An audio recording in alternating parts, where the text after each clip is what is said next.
Hello and most welcome to 1176 of the series. And today I'm going to continue with György Buzsaki, the noble knight attacking Cartesian dualism.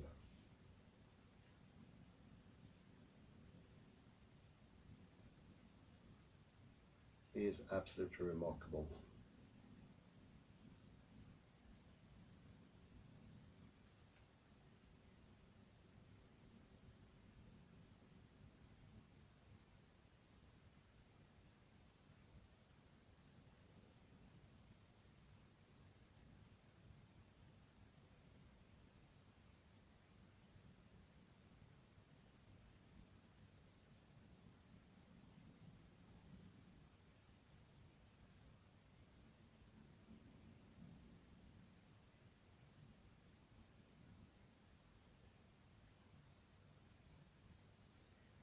We were ending last time with tabula rasa, which is a very ingrown conception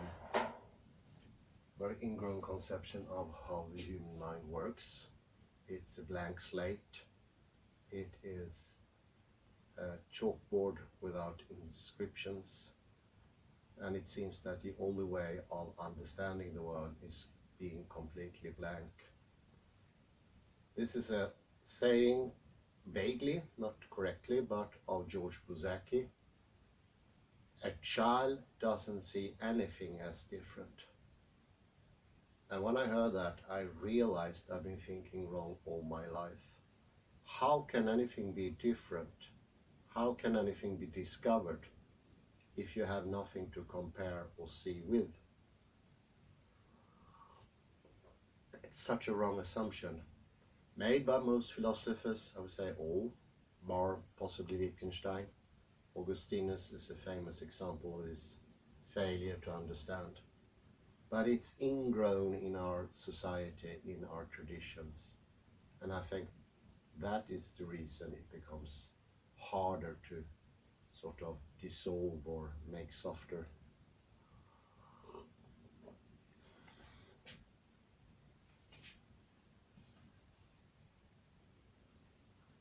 A lot of energy has been put in by neuroscience to eradicate this idea of the tabula rasa, more than anything else. The most important is the recognition that a great deal of activity in the brain is self-organized. I think instead barefoot again.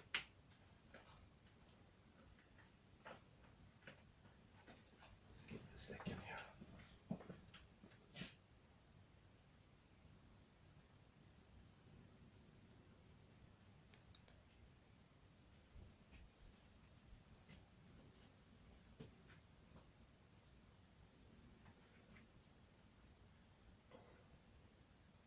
It's a lot of experimental evidence against tabula rasa model. The most important is the recognition that a great deal of activity in the brain is self-organized.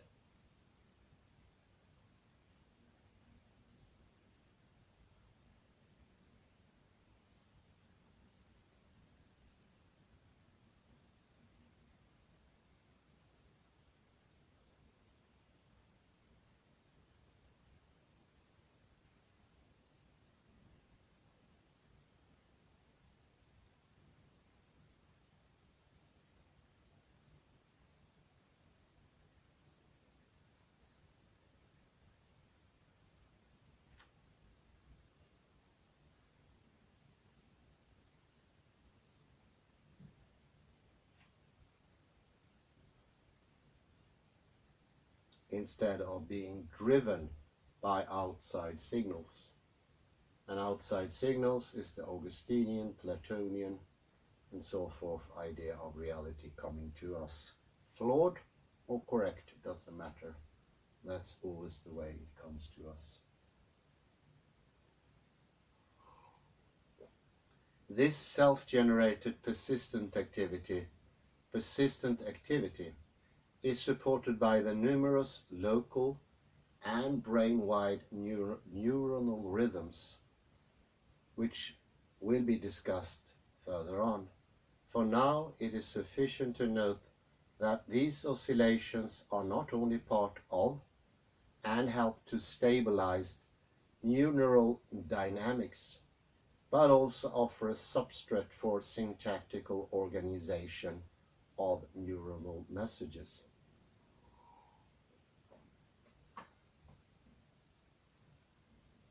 Each period of an oscillation can be conceived as a frame that contains a particular constellation of spiking neurons. Metaphorically, we can call it a neuronal ladder. In turn, the cycles of the many simultaneously acting oscillations can concatenate neuronal ladders to compose neural words and sentences in virtually infinite numbers of ways. This brain syntax is the main focus of the discussion in chapters 6 and 7.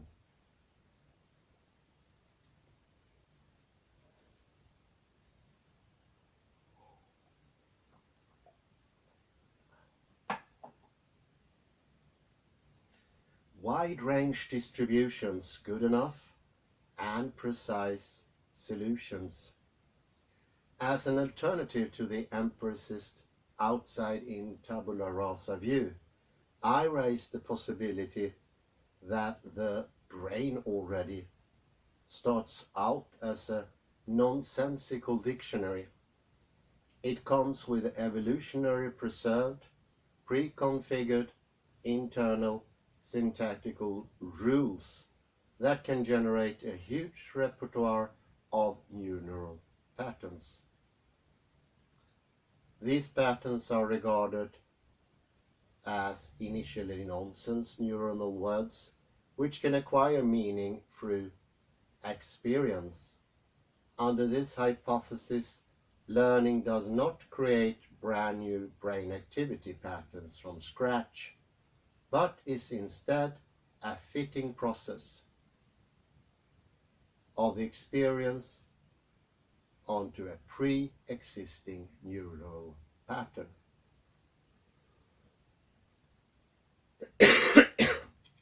The pre-configured brain is supported by a mechanism I refer to high diversity organization.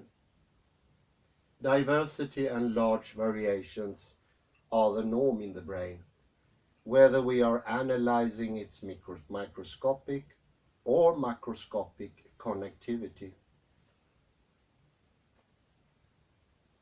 or dealing with its dynamics at the small or a large scale. Neuronal firing rates, connection strength between neurons, and the magnitude of the concerted action can vary by 3 to 4 orders of magnitude.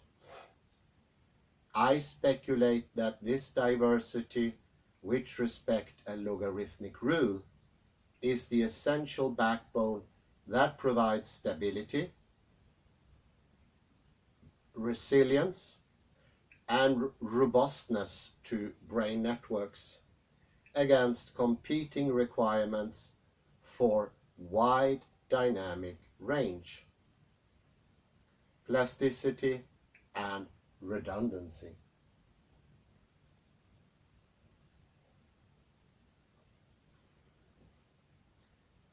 There are many advantages of a pre-configured brain over the blank slate model. The most important of which is stability of brain dynamics, because adding new experience after each learning event does not perturb much the overall state of neural networks.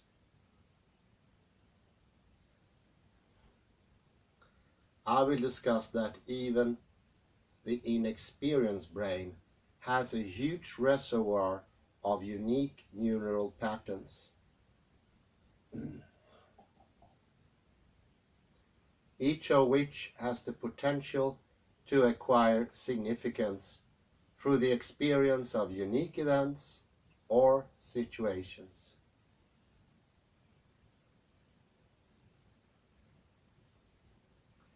The tails of these wide-range distributions, such as neurons with high and slow firing rate and strong and weak synaptic connections, can support seemingly opposing functions, such as judging a situation as familiar or novel.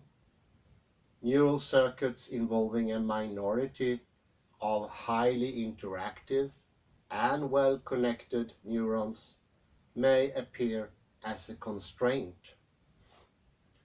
However, the benefit of such apparent constraint is that the collective action of such oligarchic circuits with skew distribution of resources allows the brain to generalize across situations and offer its best guess under any circumstances, so that no situation is regarded as completely unknown. I call this aspect of neural organization the good enough brain. The good enough brain uses only a small fraction of its resources, but its member neurons are always on the alert. On the other hand, the remaining majority of slow-firing member neurons with weak synaptic connections have complementary properties, such as high plasticity and slow but precise, reliable processing.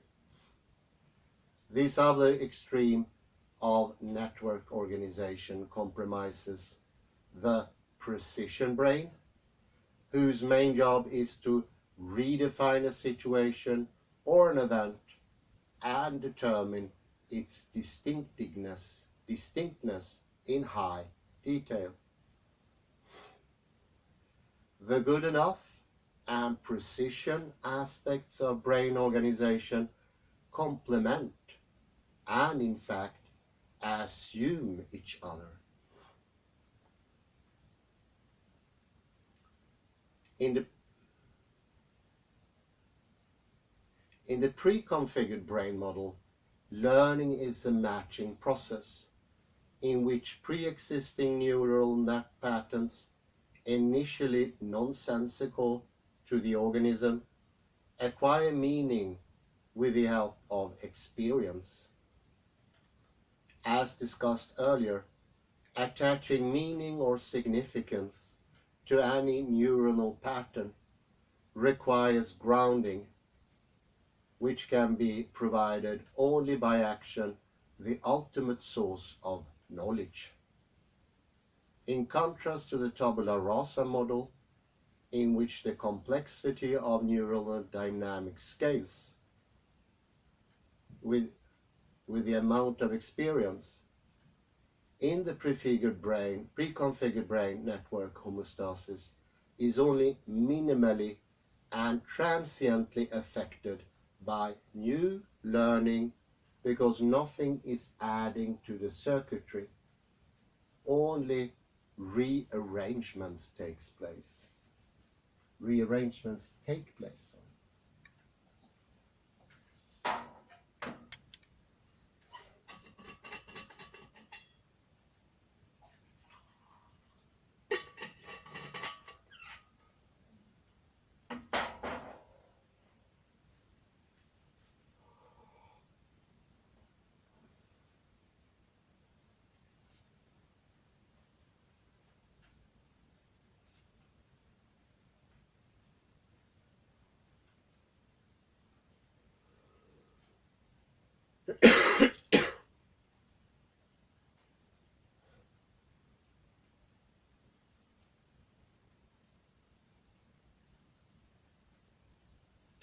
The total magnitude of plasticity in brain circuits and the overall spiking activity remain constant over time, at least in the healthy adult brain. I make no claim that my strategy is definitely right, but the alternative formulation that I'm suggesting might provide different insights than the current representational framework.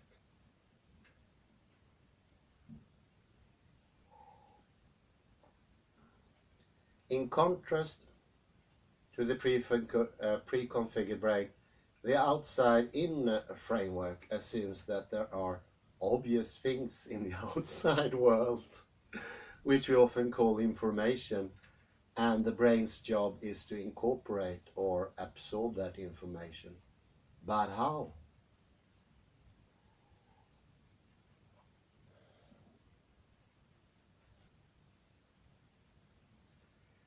The brain codes information, or does it? This often heard statement could communicate a lot of content to everyone. After all, we live in an information age in which everyone is familiar with such terms as information and coding.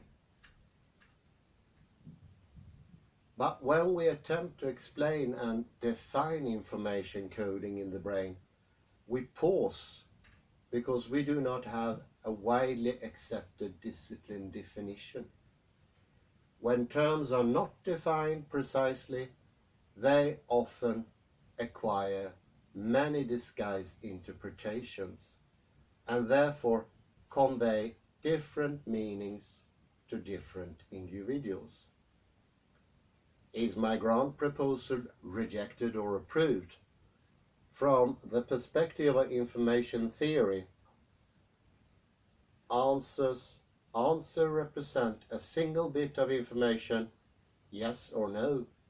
But for the receiver of such information, me, it induces profound and long-lasting changes in my brain.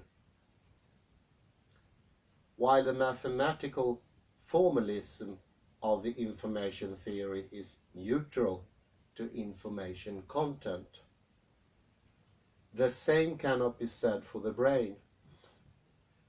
For a behaving organism, decoding information cannot be divorced from meaning, the experience-based prediction of potential consequences of that information.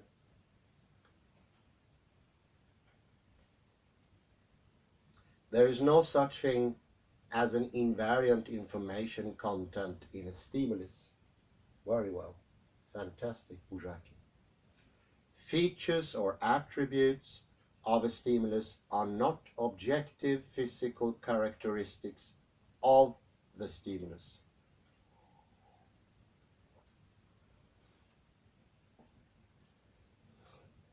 Instead, the relevance of the stimulus depends on changing internal states and the brain's history with similar situations. In the following chapters, I hope to show you that this situational relevance is not a small matter, but has a profound and observable effect on the nature of neural activity and its relationship to the sensory environment. The same visual stimulus, the rejection letter, evokes very different neuronal patterns in a frog's brain, my brain, or the brains of other humans. The induced pattern, even in my brain, depends on its current state.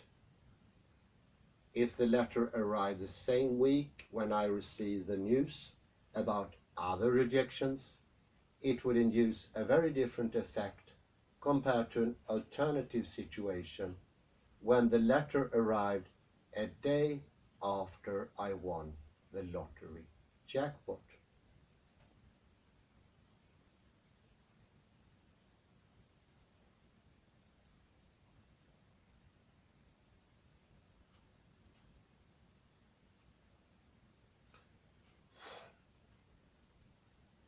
computation performed by computer programs or machines in general is referred to as information processing. In reality, the information is not in processing, it becomes information only when interpreted by an observer that recognizes its meaning and significance, be it a human interpreter or a mechanical actuator. A computer program can effectively control a robot or other man-made machines, thus giving rise to the illusion that information resides in the program. However, the process is based on human design solution, even if it involves a complex trial and error learning process, including deep learning in artificial intelligence programs. In short, information is not inherent in the computation, neither in machines nor in brains, but becomes such when it is interpreted.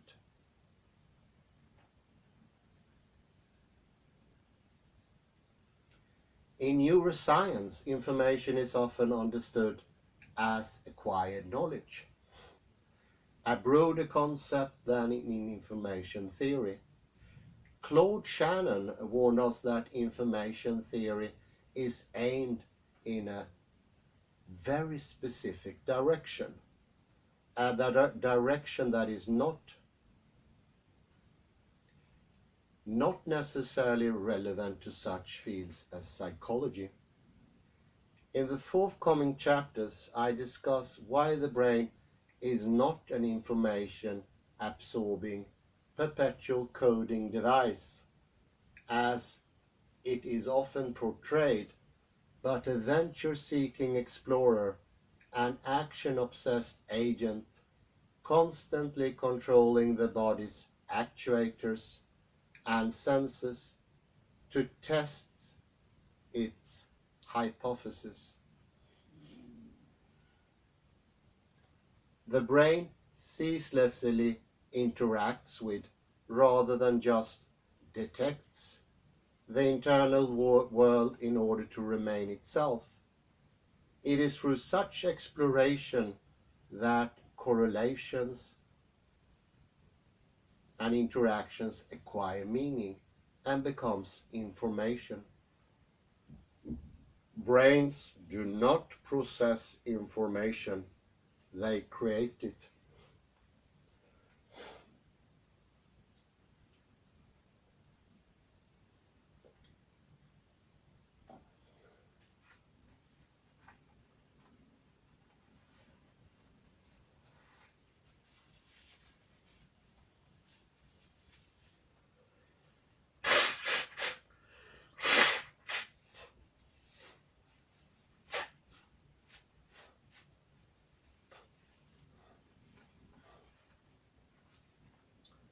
Now let me try to give a broad definition of coding as it applies to the brain. In essence, coding is an agreement for communication between the sender and receiver, making the content of encoded information a secret to outsiders.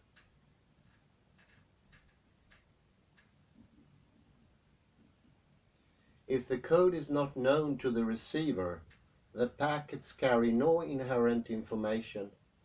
There are many forms of coding, Morse code or the genetic code, but the fundamental features remain the same.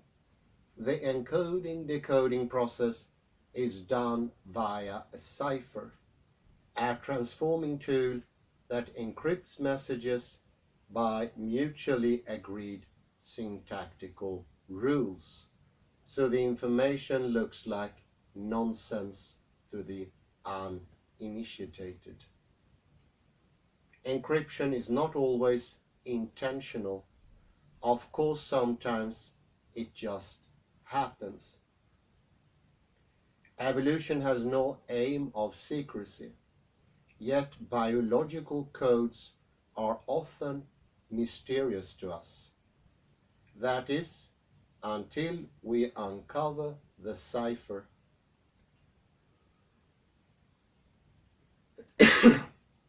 In the outside-in philosophy, the words in James's list are the senders and the brain is the receiver.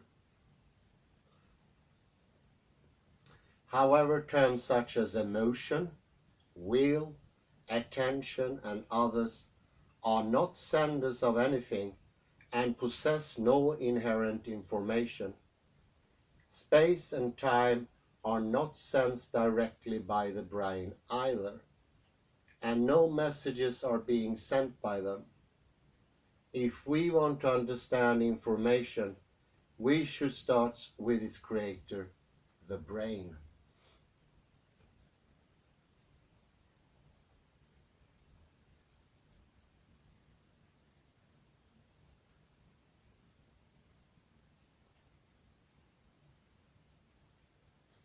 Deciphering.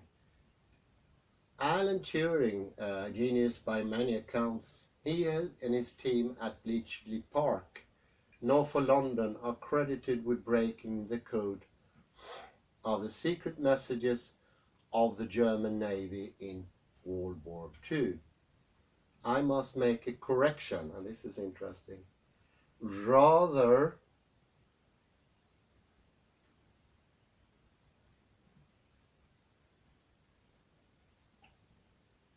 he nor his team broke the code. They received the cipher, the key syntactical code of encryption, in the form of Enigma machines from the Polish Cipher Bureau early during the war. Without this access to the syntactical rules of the cipher, the secret messages sent to the German U-boats by the Kriegsmarine headquarters would likely have remained gobbledygook to the Allies. Alan Turing's Rosetta Stone was the Enigma's hardware.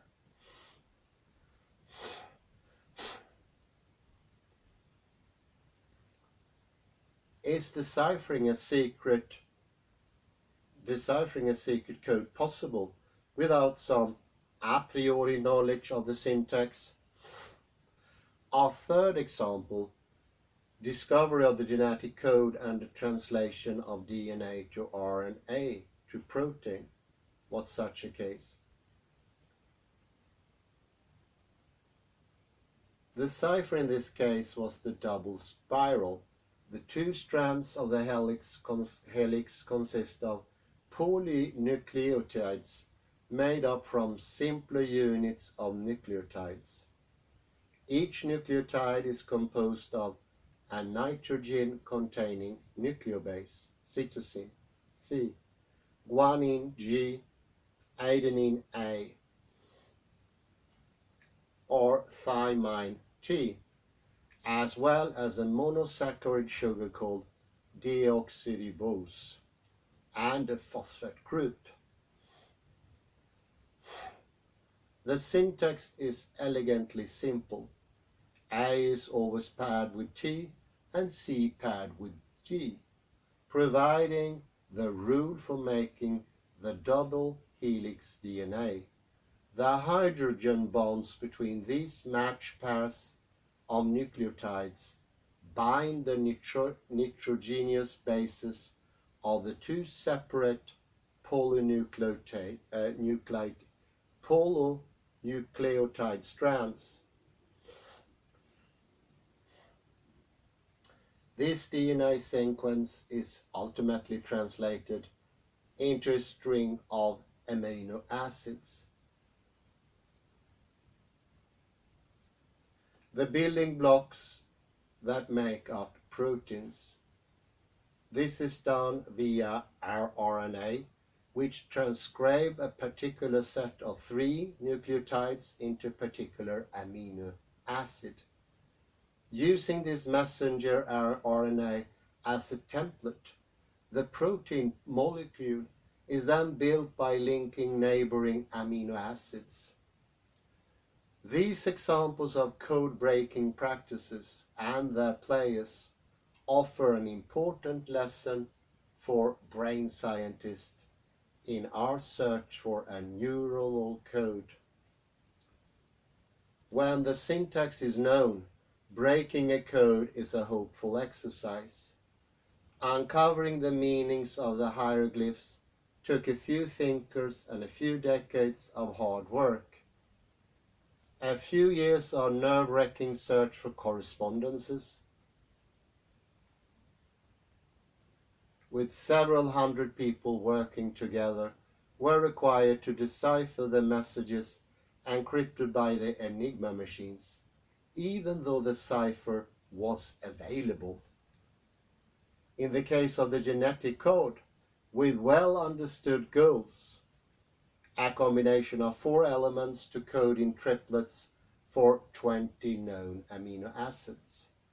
The efforts of several hundreds of scholars over the span of a few decades provided a mechanistic explanation for a miracle of nature. The hypothetical force that produces complex organisms from simple seeds. So what should be our strategy for identifying the brain's cipher? Collecting correspondences and correlations is not enough. We also need to understand the neuronal syntax and to ground our correlational observations with a firmer second opinion. Only with such independent knowledge can we hope to figure out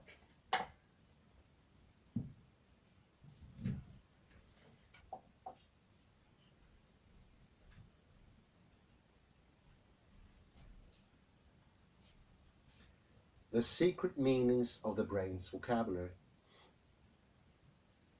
At this point, the reader may rightly ask, why does it matter to logically proceed from inside out rather than the other way around?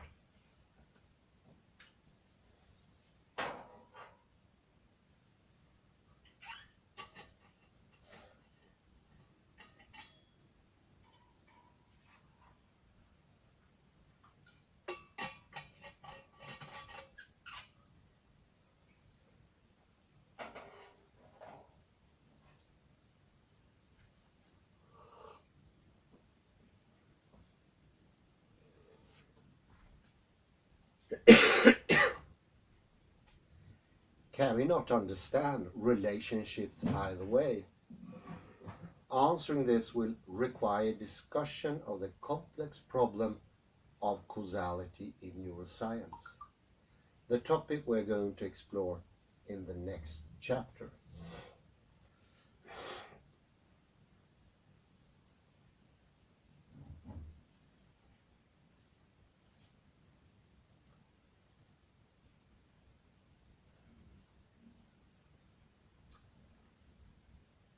The first comparison was between outside in and inside out strategies.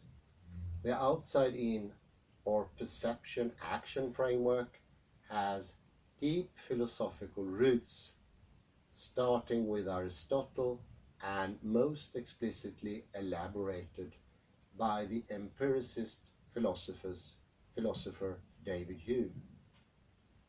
According to this framework, all our knowledge arises from perceptual associations and inductive reasoning of cause and effect relationships. I think this is extremely important to understand to the fullest, because according to György Buzsaki, you are influenced by this. Doesn't matter if you're a scholar, layman, worker, you will be influenced by this. There is no other gesture, so to speak, gestalt, anywhere now these days.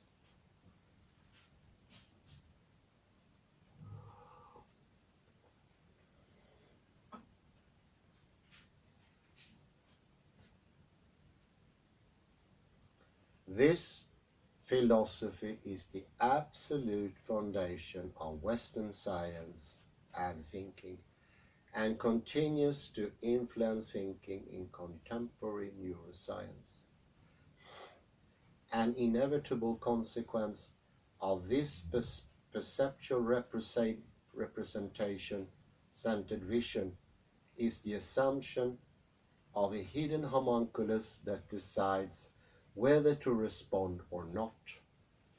In contrast, my recommended insight framework takes action as the primary source of knowledge.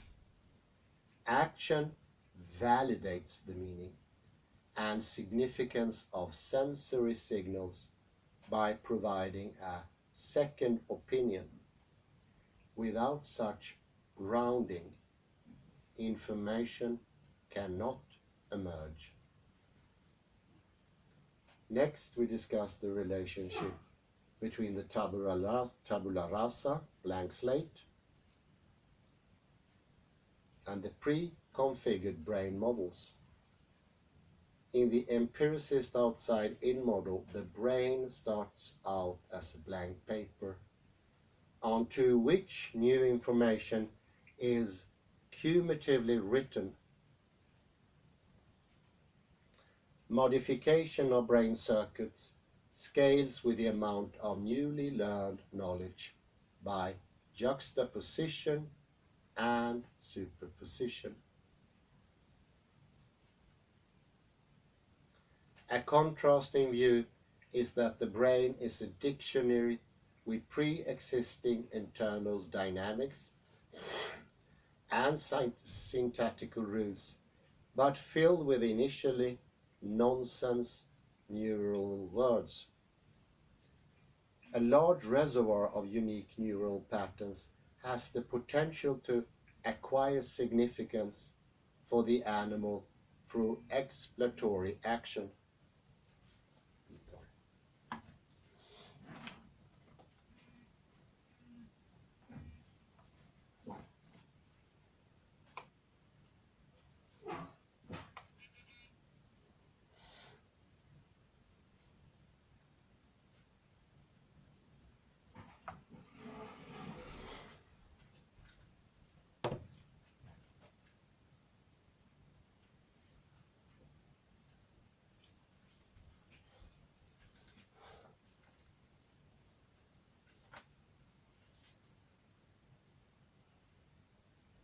Sorry.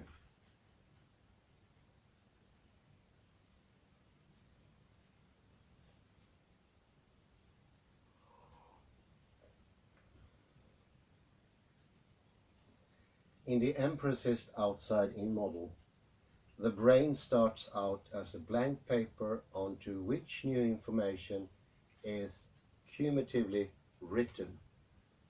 Modification of brain circuits scales with the amount of newly learned knowledge by juxtaposition and superposition.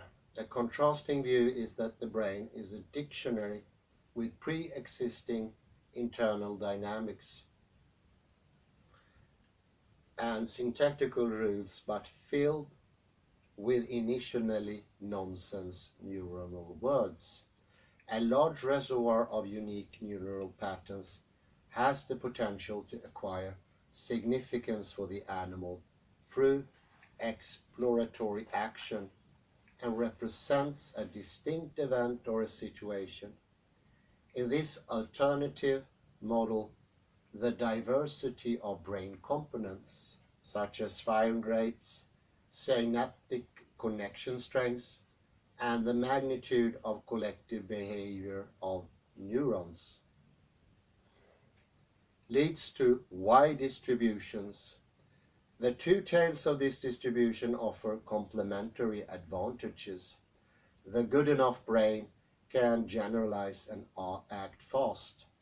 The precision brain is slow but careful and offers needed details in many situations. So the three examples with the different looks at code breaking are very important. Nothing can be broken without a pre-established pattern. That pattern is an absolute necessity. And for our souls and our brains as well, a blank slate would not add any knowledge of the world at all. It would remain a blank slate. It is in the connection between the two different things, you can call it aletheia, that something comes out.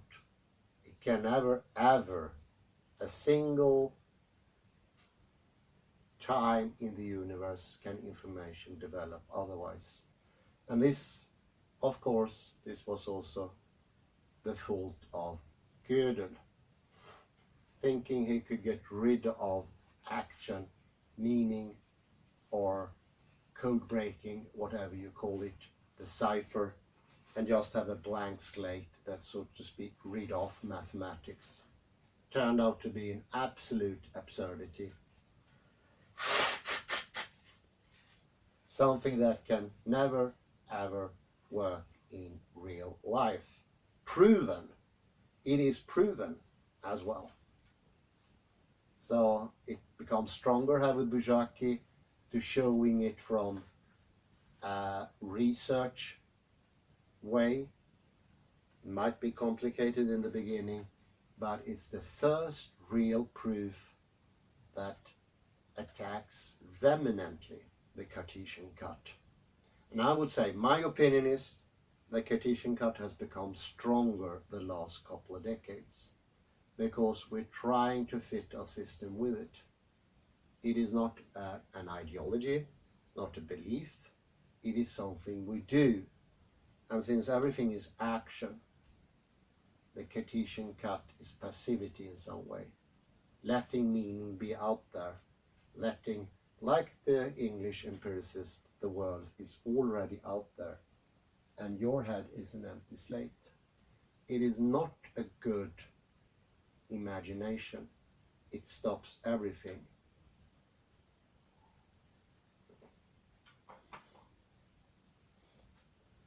It's like a mind virus.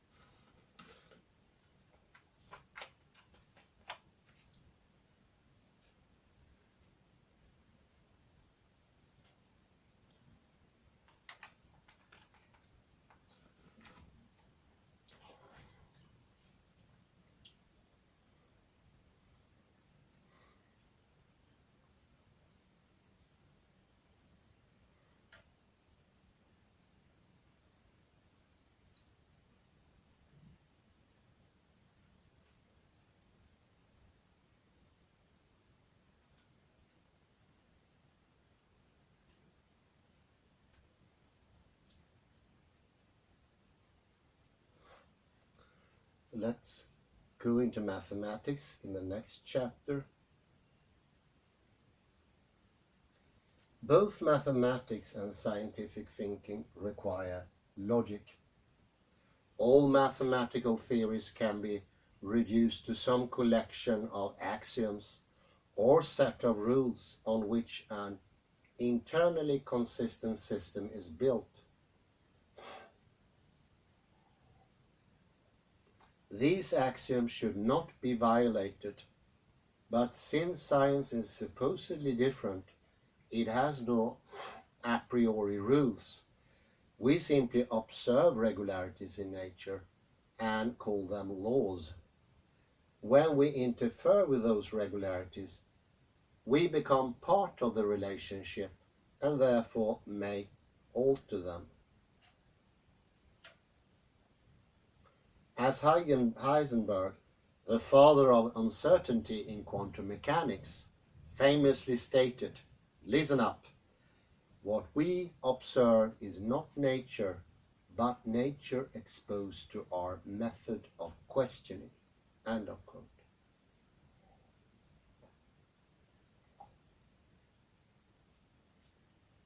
This healthy skepticism is important because our measuring instruments may affect the cause and effect relationship. Every action we take has an effect on the system we wish to observe. However, this cause and effect runs deeper than just a difficulty in experimental science. It forms the root of scientific inference in Western world. Once the cause is revealed, the problem is explained. The truth is found. In the traditional wisdom, there are no effects without causes, and no logical argument can be delivered without causation. Western philosophy is built on a foundation of causality. Yet much of the world has moved forward and onward without accepting such causality rules. The idea of causation is quite different in Asian cultures than in European. For example, in Buddhist philosophy, nothing exists as a singular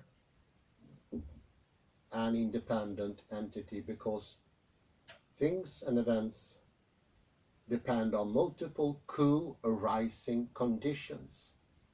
A Buddhist monk or teacher lights 3 incense sticks leaning against each other as a demonstration that if any of the sticks falls, the others will fall as well.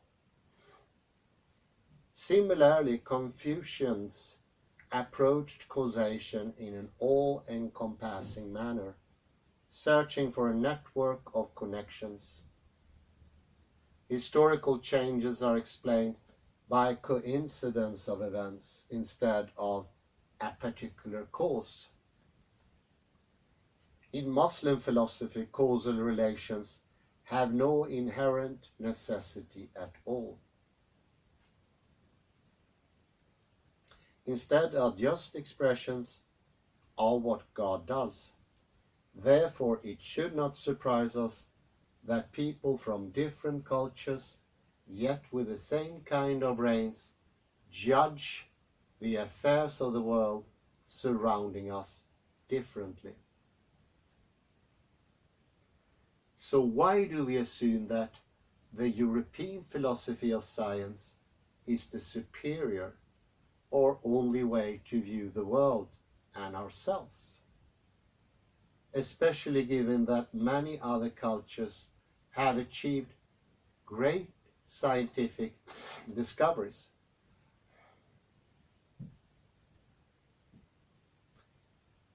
Is it really true that when the cause is identified, the truth is found?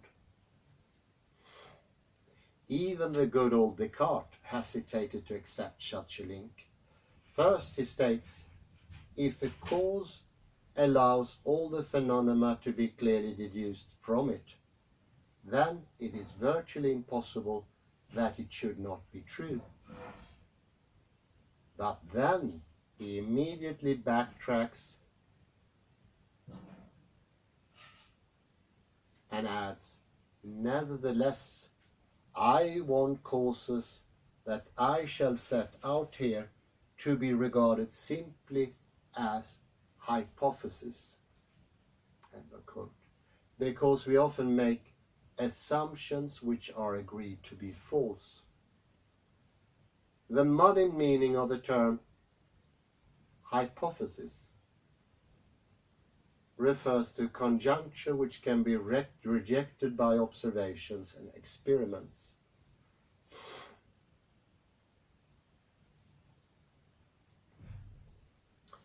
Thus eliminating potential causes rather than providing or proving the truth. Scientific knowledge is tentative, not definitive. It is progressive, but never ever absolute.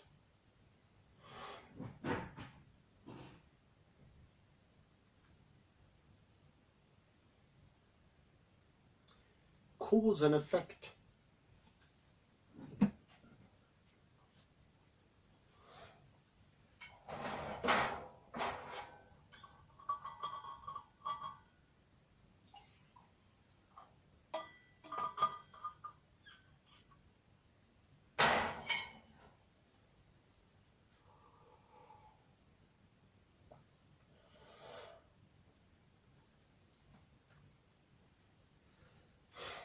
Causality is a subtle metaphysical notion. How true? An abstraction that indicates how events in the world progress. The common notion of causation can be traced back to Aristotle and is a statement about how objects influence each other across space and time.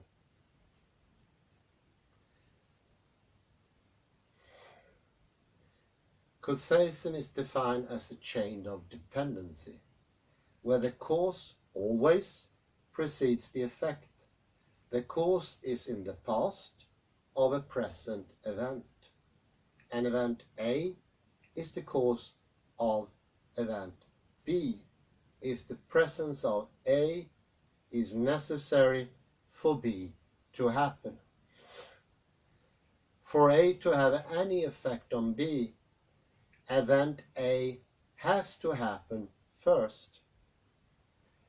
David Hume remarked that if the first object had not been, the second never had existed.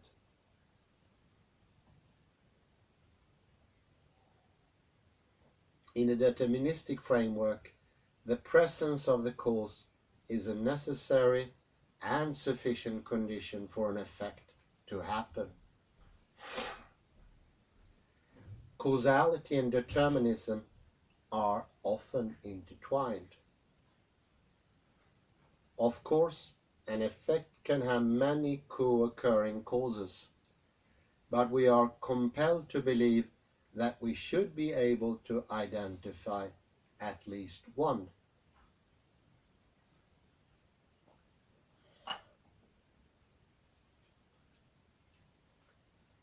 For example, when an individual gene alone cannot account for a mental disease, it can still be viewed as a conditional cause when co-occurring with other causes. When enough necessary components occur together, they may be sufficient to induce the disease. Under this framework, the triad of correlations and necessary and sufficient conditions complement each other.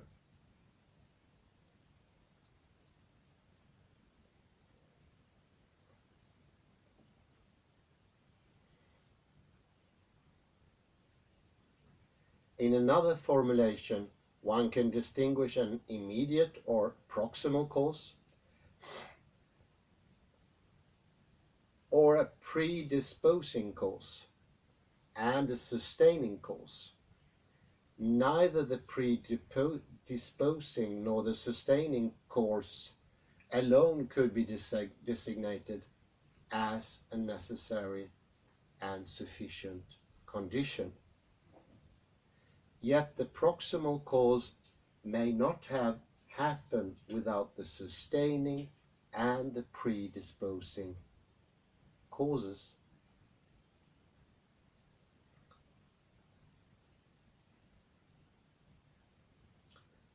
Although Aristotle's formulation of the cause and effect relationship has undergone extensive revision over the past millennia, it has remained the main tool of reasoning in the laboratory, likely due to its simplicity. However, even in everyday life, one can often see how such logic fails. My shadow follows me, and without me it never occurs. My shadow and I often correlate, as it does now. I'm the necessary but not sufficient condition, because my shadow is not always detectable. In darkness, the suspected causal rule is violated because the occurrence of my shadow is conditional upon the presence of light. However, light is not a cause, not even a co-contributing component, but a condition. Similar violations are found in neuroscience. A weak stimulus, such an ant climbing on my leg, can sometimes induce reliable firing of neurons in multiple brain circuits, and is prominently noticed an effect. At other times, the same cause, the ant, may not induce a noticeable effect at all. For example, when I'm intensely preoccupied with writing this book chapter. Again, the change in brain state is not considered a co-cause, but it is a necessary condition for the detectable cause and effect relationship. Later, I highlight some of the pitfalls of our everyday reliance on causation as a scientific rule. My goal, of course, is not to disqualify formalized reasoning, but to call attention to why the simple recipe of logic fails in neuroscience, especially when things become really interesting.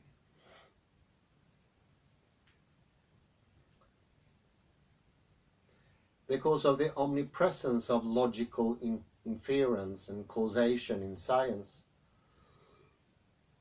both philosophers and scientists have undertaken multiple rounds of explanations and attempts to refine them. Each time these concepts were approached with a particular point of view and purpose, and not unexpectedly, the resulting explanations vary. Philosophers are primarily interested in the ontological question of whether causation is an inherent property of the physical world, independent of the human mind, or whether it has epistemic limits. I would say it becomes clearer now the second reading. It, of course, is a connection between mind and the world. Causation cannot exist independently, although everyone assumes that. David Hume's subjectivism separated the objective world from our first-person subjective experiences and introduced the idea that our mind transforms and represents the objective reality. He criticized rationalists who assume that we can acquire knowledge of the world by trusting our minds. For instance, we observe a regular relationship between lightning and thunder, but the inference that lightning causes thunder is only a subjective mental operation. So there may be no objective causality between the two.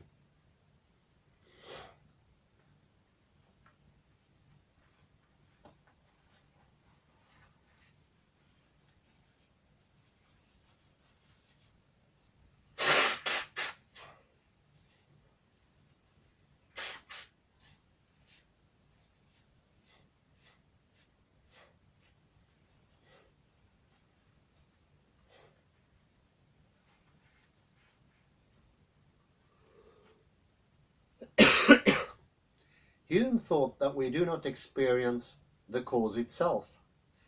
We simply infer it from regular appearance of the cause and effect. Immanuel Kant countered Hume's interpretation by arguing that there is a universal principle of causality that cannot be based on experience. Kant promoted the idea that the realm of things in themselves is the cause of the realm of appearances, phenomena. Our experience is shaped by a priori causality, because the mind interprets the sensory inputs arriving from an objective, observer, independent world. Hume's idea of representation has shaped the thinking of cognitive psychologists and neuroscientists alike, and became the de facto scientific explanation of how attributes of objects become neural representations. His subjectivism has been modernized to subjective realism, in which the mind represents but does not faithfully mirror the outside reality. Therefore, my representation of truths and judgments can only become similar to your representations through a mutually agreed consensus. Each brain in isolation would generate a somewhat different representation of the same object, color, or sound. If objective and subjective reality are separate, then our mental influences of causation does not necessarily apply to the relationships present in the physical world.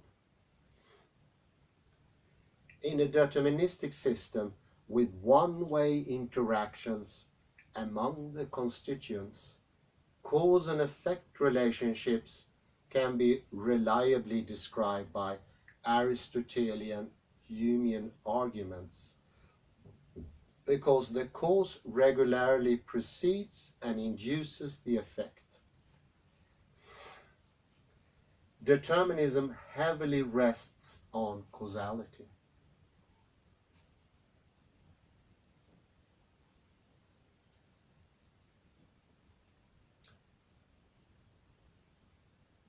In the Newtonian world, cause and effect relationships seem to work well, since nothing moves unless it is being moved. If the initial conditions and all variations are known in a system, in principle, all consequences can be accounted for. However, in practice, our knowledge of the real world is limited by inevitably noisy measurements with limited precision, and such wisdom does not offer much solace. Even if we did have complete knowledge of the universe's past, the time needed to compute the future might be as long as the elapsed past.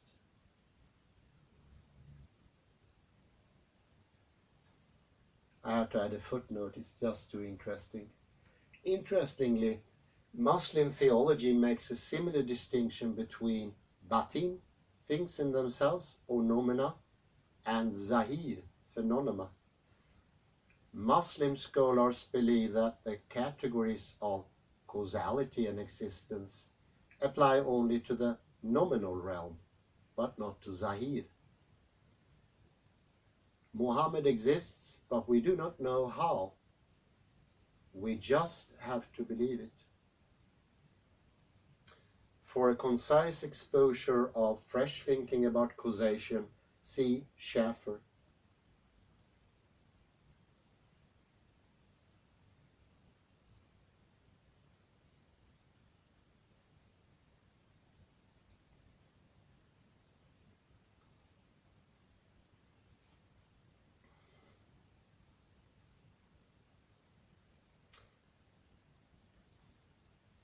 troubles with causation.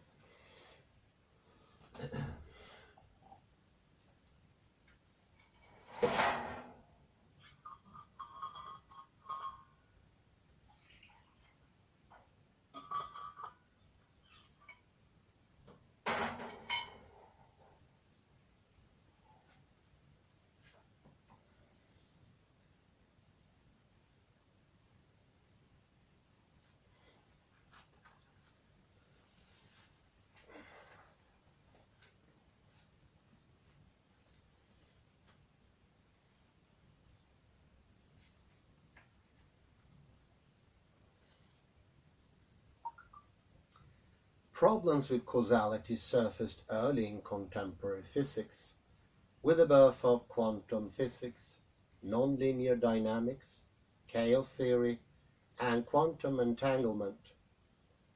Quantum physics underwent a multitude of interpretations, including deterministic causality.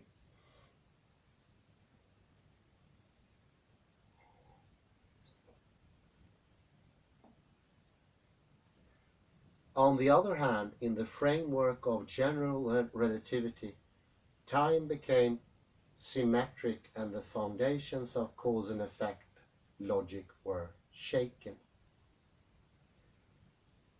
To understand complex economic data, Clive Granger reintroduced the time asymmetry axiom and a novel statistical method for testing causality.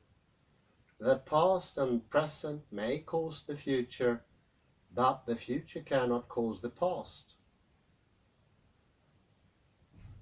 His method provides predictability, as opposed to correlation, to identify the cause-consequence relationship with the key requirement of separability. That is, that information about a causative factor is independently unique from the variable. Strictly speaking, Granger's method does not present a definition of causality. It only defines a metric by which we can measure how much knowledge of one signal can enable you to predict another signal at a later time. It is ambiguous to the underlying source of predictability. Yet, in the absence of cause and effect between activities in brain regions, does not prevent neuroscientists from talking comfortably about causal inferences in correlational data from the brain-derived data all the time. Granger's method has become popular in neuroscience in attempts to interpret cause and effect relationships, especially in complex functional magnetic resonance imaging, fMRI, and electroencephalogram, EEG, and magnetoencephalographic, MEG, data.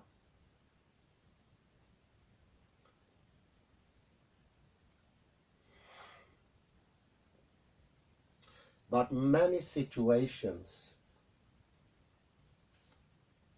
common in neuroscience will result in Granger's formalism giving the incorrect answer. Considering the following real-life observation, in recording from groups of neurons in area A and area B in the brain, we find a reliable correlation between the peaks of spiking activity of the populations, with neuronal spikes in area A on average, consistently and reliably preceding the peak spiking activity in area B. Logic and Granger's formula dictate that it is likely that activity of neurons in area A causes the increased activity in area B. But we may be surprised to learn that axons of neurons in area B innervate neurons in area A unidirectionally. In short, area B is upstream to area A. To explain the contradiction between the anatomical ground truth and the physiological observations, let's assume that neurons in area A respond to the inputs from B with a low threshold and stop firing after the first spike.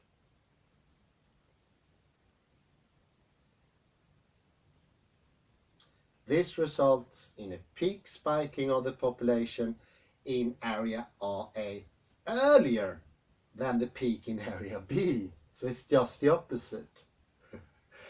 Neuronal patterns often have such properties. In fact, it is a basic feature of a common feed-forward inhibition motif found throughout the brain.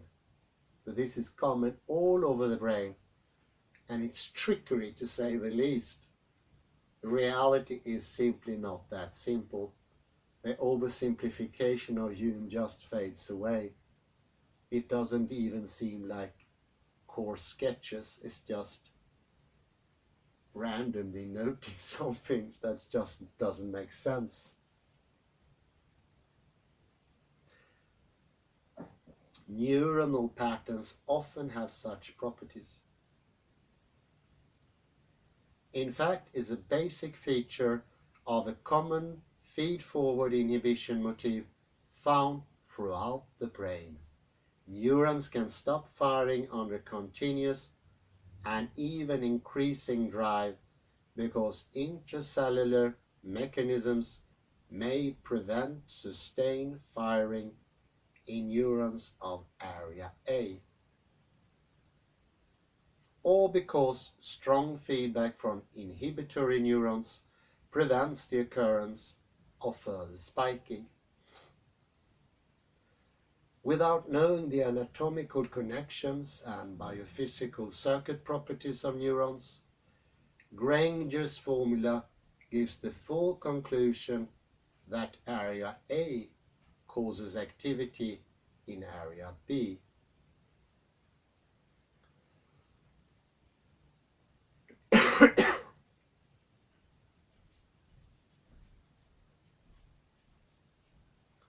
This example illustrates just one of the many pitfalls that have to be considered in any causal analysis.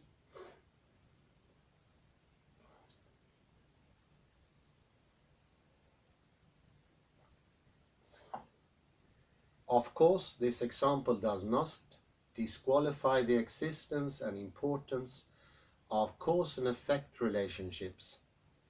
It only reveals that the method is not always appropriate.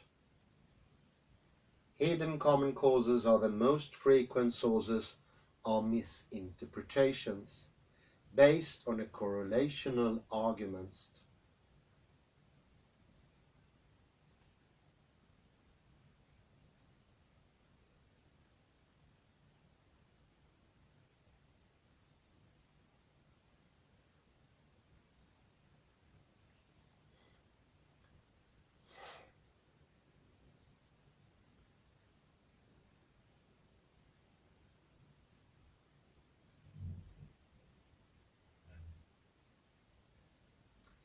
Take as an example the observation that springtime brings flowers and higher birth rates. Nobody argues against this reliable relationship. However, even if this relationship is acknowledged, the issue of causality remains ambiguous because the likely cause is not that spring induces labor, but that couples spend more time together during the long dark nights of winter. Similarly, there is a reliable correlation between the blooming of flowers and birth rate increases. If we are not aware of the non-recorded third-party variable spring, we may suspect there's a third party coming up, and that is spring. Do you see the analogy here? It is a metaphor for the former example. There's an underlying thing we don't know about, and many times we don't even have a category for it. Think of that. Do not oversimplify causality. Well, I think in itself is doing causality, I would say. And a fixed causality like the one of Hume's, it's a complete stop of thinking. It is a modus when it comes to cause and effect. It is having a blind eye or only one side of the Necker cube. It's a limitation that is beyond belief. But I digress, sorry.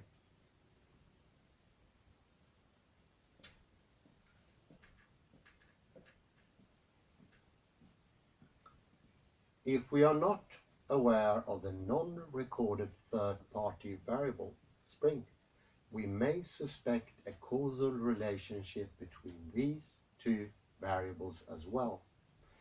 This example may seem silly for an easily relatable relationship, such as flowers and birth rate, but when we are observing variables for which we do not have the luxury of everyday intuition, the reader can see how easy it would be to mistake correlation for causation. Hidden or permissive common causes are the most frequent sources of misinterpretations based on correlational arguments. For these reasons, deterministic causality has been challenged in several other areas of science as well. But we all know about physics.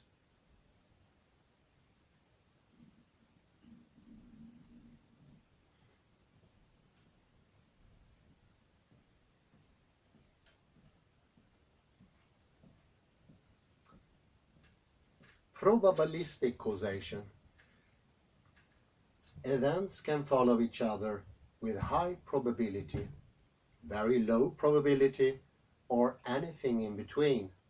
So probabilistic influences fluctuate over a wide range from 0, meaning chance, to 1, meaning certainty.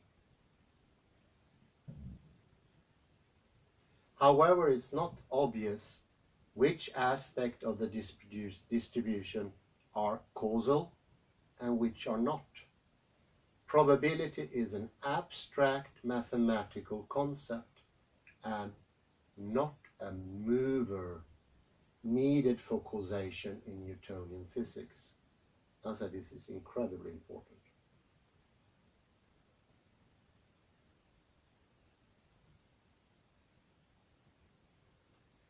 Determining probabilistic causation is a two-step process. The first step is the description of patterns and probabilistic facts.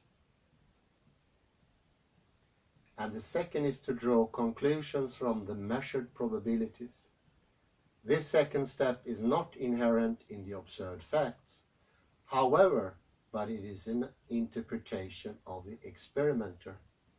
When we observe a regular succession between things, we feel compelled to assume a cause. But how likely does succession have to be to reach a threshold to be perceived as causal? Might your threshold be different from mine? We single out high and low probability events from a continuous distribution and call them cause and chance.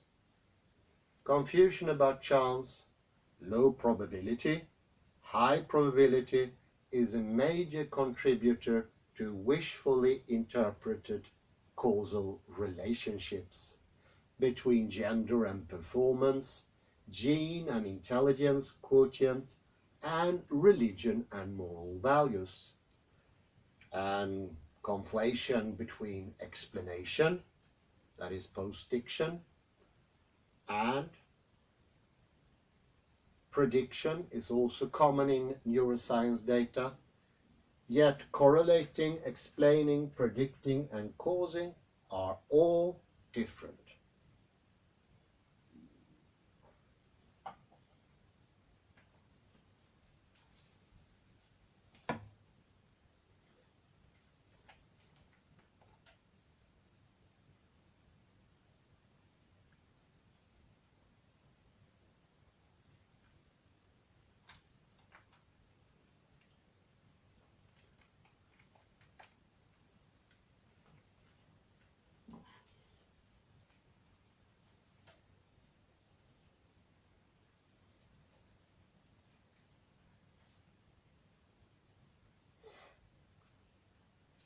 Like causality, the notion of probability is often entangled in metaphysical disputes, and its interpretation appeals to mysterious properties.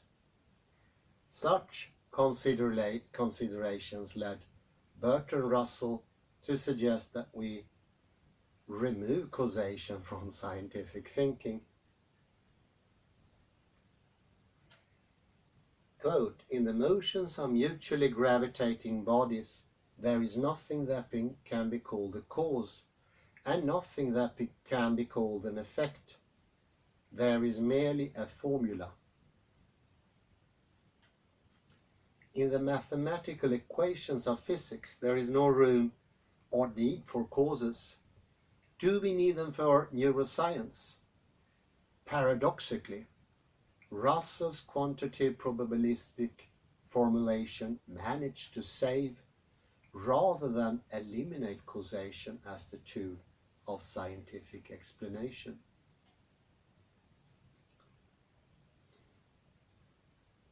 The concept of probabilistic causation replaced deterministic substrate-dependent causation. Spurious regularities, a headache for deterministic causality, had become quantifiable and therefore could be contrasted with true regularities. However, making causal inferences from correlational data is harder than is usually thought, mainly because probabilistic causation is a statistical inference, whereas causation should involve physical substrates. Enhanced neuronal synchrony is the cause of epilepsy. The correlation between various genes and schizophrenia leaves no doubt that aberrations in such genes increase the probability of the disease.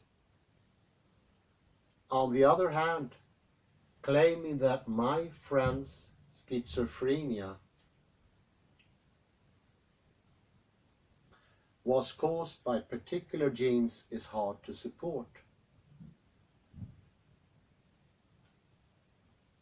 Correlations need to be challenged to improve their explanatory power. Adding true meaning to correlations requires a second validation step, a hypothesis testing practice based on some perturbations of explanatory independent variables. For this reason, we need to do many independent experiments and worry more about replicability than causal explanation.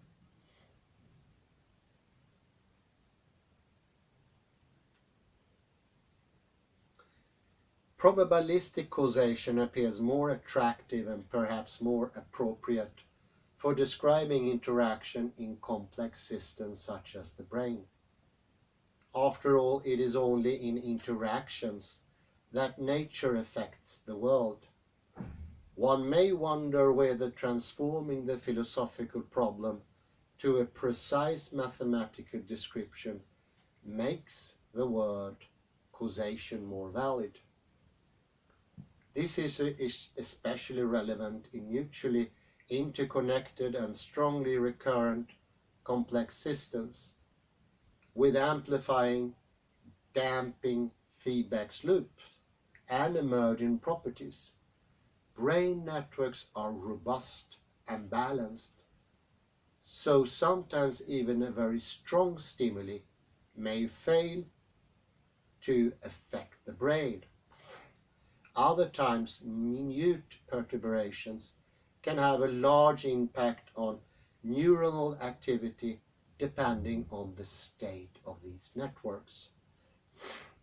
The most important feature of complex systems is perpetual activity supported by self-organized dynamics.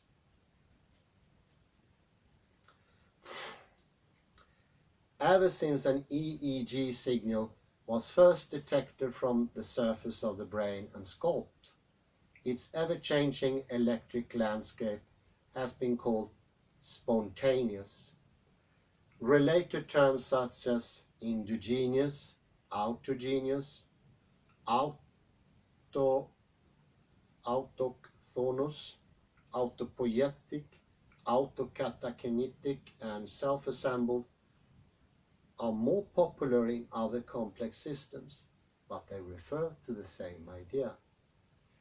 These concepts have proved to be difficult to tackle because, by definition, the generation of spontaneous activity occurs independently of outside influences. Nota bene, very important, independently. Thus, it must be induced by some self-cause, not by external causes, although the latter are much easier to study. Well, they are much easier to study, but this is not where it all starts. It is often the case that the conclusions are made from what we can study, and we get stuck in the now. I would say science today is stuck in the now, as mentioned by Paul Feyerabend. That now is that we make our assumptions based on what we can study now. And that is bringing the whole matter way, way too far.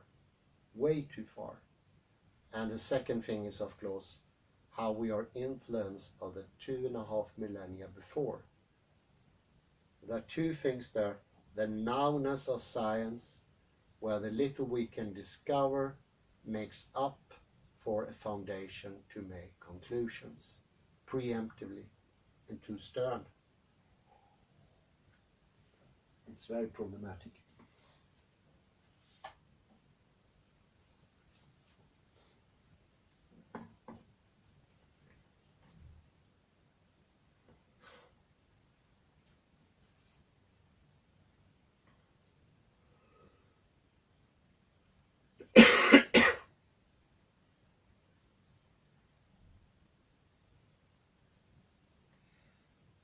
However, making causal inferences from correlational data is harder than is usually thought, mainly because probabilistic causation is a statistical inference, whereas causation should involve physical substrates. The correlation between various genes and schizophrenia leaves no doubt that aberration in such genes increase the probability of disease. On the other hand, claiming that my friend's schizophrenia was caused by particular genes is hard to support. Correlations need to be challenged to improve their explanatory power. Adding true meaning to correlations require a second validation step, a hypothesis testing practice based on some perturbation of the explanatory independent variable. For this reason, we need to do many independent experiment and worry more about replicability than causal explanation.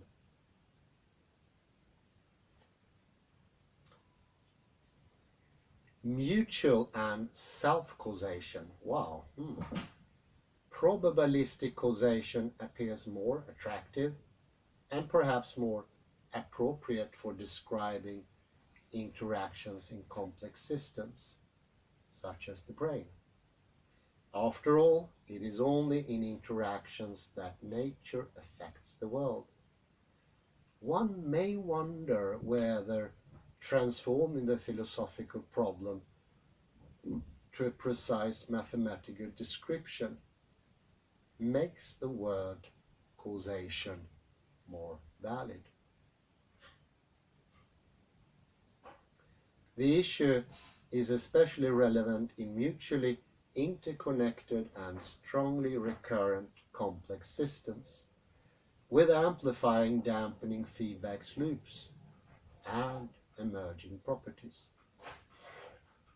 Brain networks are robust and balanced, so sometimes even a very strong stimuli may fail to affect the brain. Other times, minute perturbations can have a large impact on neural activity depending on the state of these networks. The most important feature of complex systems is perpetual activity supported by self-organized dynamics. Ever since an EEG signal was first detected from the surface of the brain and scalp, its ever-changing electric landscape has been called spontaneous.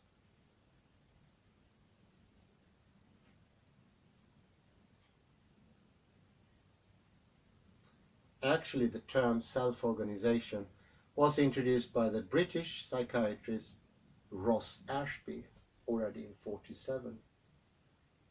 But we also have a more complex treatment of the subject by Umberto Maturana and Francisco Varela.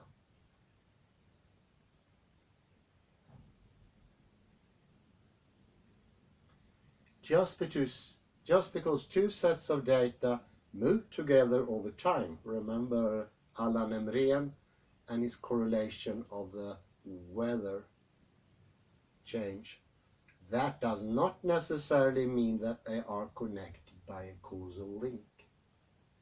Correlations are not causation, as conventional wisdom rightly says.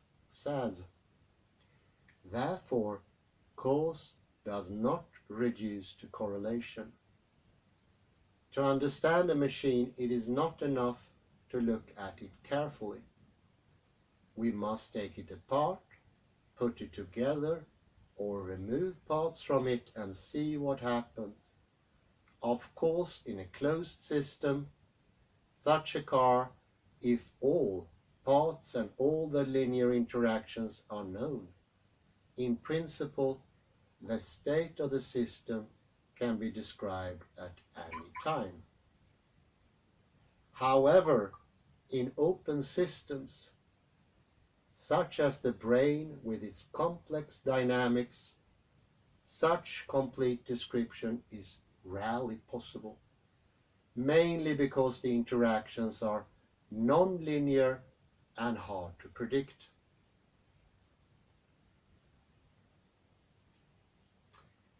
Challenging correlations. Perturbation, a targeted challenge to the system, is a powerful method for investigating a system provided that perturbation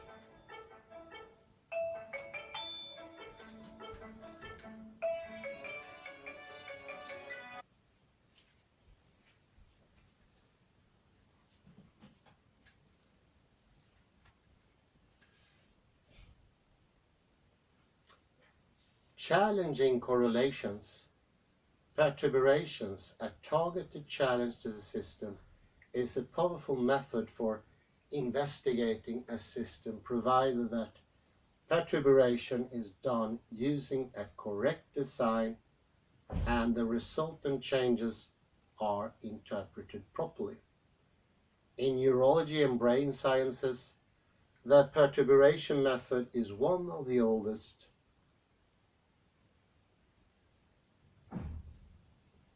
Damage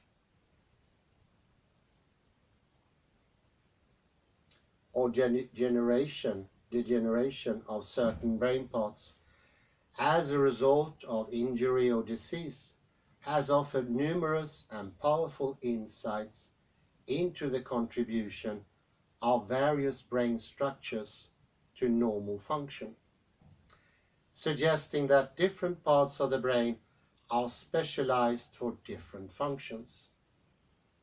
Complex functions such as memory, emotions, and planning have found their homes in the neural substrates of the hippocampus, amygdala, and prefrontal cortex, respectively, with the often explicit conclusion that neuronal activity in these structures is causally related to the respective behaviors. In animal experiments, structures or their parts can be deliberately damaged, turned on or turned off as a causal manipulation. The ensuing behavioral cognitive deficit can then be interpreted to indicate that in the intact brain, the perturbed structure is responsible for that behavior. But slam on the brakes, such a conclusion is not always warranted. For example, massive generation of substantia nigra neurons is followed by muscular rigidity, slow movement, bradykinesia, and tremor. However, decreased dopamine is a necessary but not always sufficient condition for the symptoms to occur, and similar symptoms may occur in the absence of dopamine dysfunction. Similarly, subcortical denervation of the hippocampus in rodents results in more severe cognitive deficits than damage to the hippocampus itself. This happens not only because the hippocampal circuits can no longer perform their physiological jobs, but also because the denervated hippocampus induces abnormal neural activity, adding insult to injury.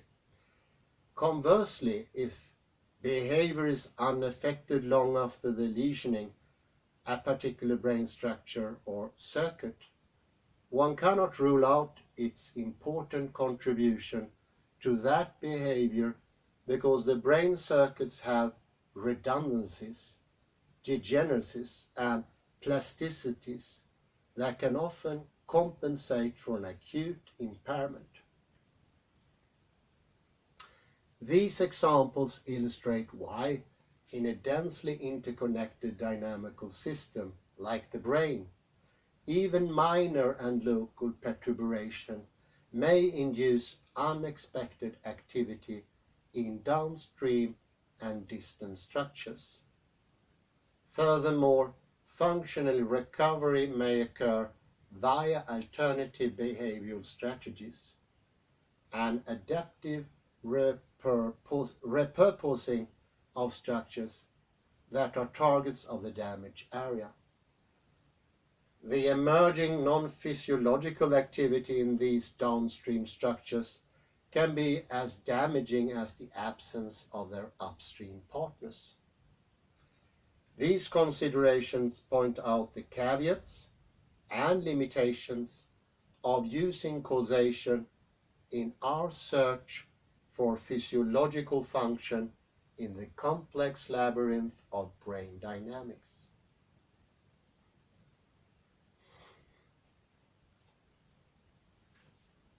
In conclusion, Statistical correlations are similar to associations. In neither case can one rely on causal grounding, which requires active manipulations. In the strongly interconnected complex networks of the brain, perturbation may bring about secondary and higher order changes which need to be separated from the primary effects. This is rarely straightforward, as complex networks often respond to challenges in an unpredictable manner, since there is no simple recipe for how to deal with emergent systems. Correlational and perturbation methods should be combined whenever possible, because they represent complementary ways of analyzing the same phenomena. This is the best we can do. The difficulty in applying causation as the sole tool for inference will often reappear in this book. In the next chapter, we'll examine the relationship between perception and action. The two are often correlated. As we learn in this chapter, correlation is symmetric in the mathematical sense.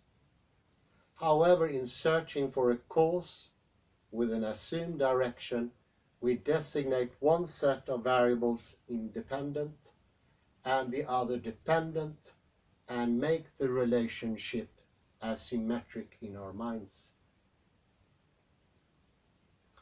To verify our intuition, we must vary one of the variables and quantify the consequence of the other variable.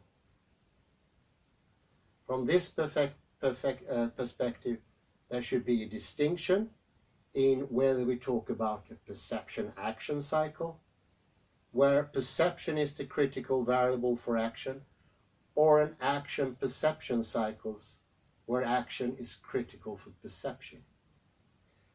While in everyday parlance such distinction may sound prosaic and hair-splitting, I submit that the failure to recognize the importance of this difference is the main contributor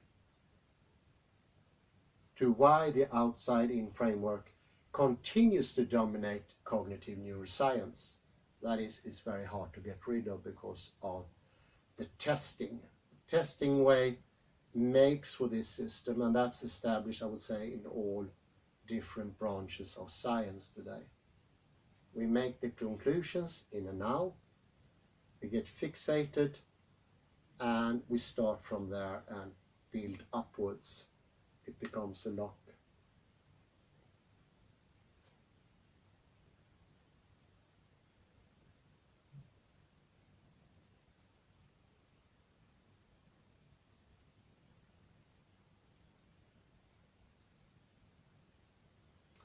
While in everyday parlance such a distinction may sound prosaic and hair-splitting, I submit that the failure to recognize the importance of this difference is a main contributor why the outside-in framework continues to dominate cognitive neuroscience.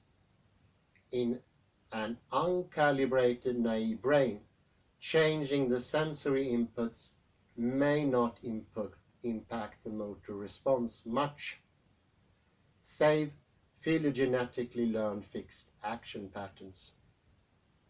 Whereas moving the senses by actions bring about large changes in the activity of sensory structures. The next chapter discusses how confusion between cause and effect has impacted thinking in perception research. Summary. In neuroscience, we often compare our observational data against association-based models, such as correlations, and plot our data as a relationship between presumed independent and dependent variables. When we identify some regularity between two variables, find a correlation, we are tempted to regard one set of variables as the thing to be explained and the other set at the thing that explains. This is a basic logic of cause and effect relationships. Interpreting correlations is a two-step process. The first step is the description of facts, the correlation, followed by a second bias step, an assumption of a cause and effect relationship from a symmetric statistical relationship. I would say causality is the most critical pillar of scientific inference in Western world. Revealing a cause amounts to an explanation. However, other cultures that do not rely on cause and effect arguments can also arrive at valid scientific conclusions. The concept of causation is especially problematic in self-organized systems with amplifying, dampening feedback loops, such as the brain. Causes in such systems are often circular or multidirectional. Events are not caused but emerge from the interaction of multiple events. Co-dependent origination. Sammetsutputta.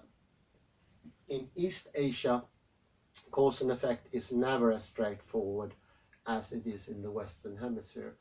It is assumed in all areas of knowledge, and it's not looked into even in most areas. Now it starts to get looked into in neurology by György Buzsaki. Tony Shimero has always made a path, but this is most distinct and clear. He's pointing to the problem, how it develops in neurology, but that problem covers all area of knowing, bar none, and it changes everything. Could be the most important feature that Buzsaki is pointing to now, are unassumed simplification and non-awareness, the thinking that blocks thinking, that causation is just causation. It is a bit like being an ornithologist and saying, those are all birds. That would be a stopper preemptively. And this is what we do with existences, saying it's all atoms. It stops thinking. It's not wrong, but it stops thinking. It's damaging. So this oversimplification and neglect of really getting into the juicy details. This is where it all starts, the problematic of this. And the blank slate, of course, is part of the puzzle. They are all cogs of the classical physical world. It needs to be a blank slate. We should not look into cause and effect. Everything should go from the outside to the inside. Once all these interlock, they make sense. And removing one is not enough, because the whole system of thinking is going to immediately create a new cog.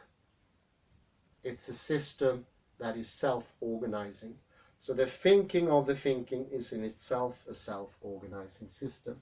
It will immediately create the other cog. It's a bit like cutting the head off the Medusa. Another two new heads will grow out, another head will grow out, I would say. And it's very important to understand this. So he does two things in one go. He shows to the problem, try to look into it, open it up, looking at codependency is better, less biased, less strong, but then he also opens up for that we've been dominated by a certain thinking. So he's a bit of a philosopher / philosopher of science, or a bit like Edward de Bono, showing that we've been guided by the wrong things, unthinkingly, preemptively, and once those things sort of come into action, they will establish things, and those things lock everything. It's very hard to remove one. it needs to be done simultaneous from all direction. It needs to be multi-directional, a deconstruction, so to speak, of Western metaphysics, to use fancy words. What it means is that a lockdown is in store. I will also look into this Schaeffer. Thank you very much. It was very pleasurable. Bye bye for now. All these books are influenced by this lockdown. Rule by it. It's underneath. It's all down there under the surface. Opening it up will also opening up the knowledge in these books. The blockage is in ourselves.